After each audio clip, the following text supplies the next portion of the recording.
ያው እንዳያችሁት የተሻለ ለመጫወት ሞክረናል። በተለይ ደግሞ ጨዋታው ከመጀመሩ በፊት ያሟሟቅ ነውና ጨዋታው ካለቀ በኋላ ገብተን የተኛነው ነገር አይረሳኝም። ያው መሀሉ አይነገርም። ያው አጨቅጭቁ። ሌላው ጥያቄ ምንድነው? ተጫዋቾቹ ኳሱን ትተው ዝም ብለው ሲሮጡ ነበር ሜዳ ላይ ያየናቸው። የተፈጠረ ችግር ነበር ቢያስረዱ።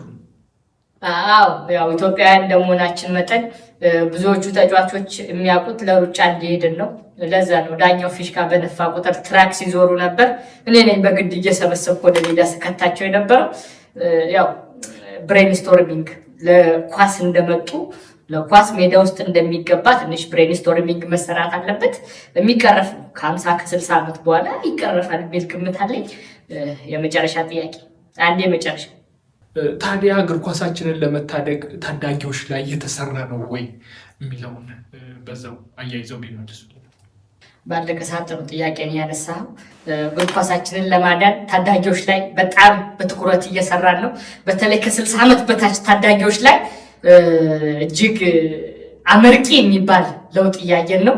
ብዙዎቹ እግራቸው ላይ ትንሽ ችግር፣ ወገባቸው ላይ ችግር አለ እንጂ እግራቸውን ኳስ መምታት አይችልም እንጂ ብዙዎቹ በጣም በሚደንቅ አቋም ላይ ነው ያሉት። እንሞክራለን። ማጠቃለያ ሀሳብ ሊያስተላልፉ የፈለጉት ነገር ካለ ድሉ ልስጦት። ያው ማስተላለፍ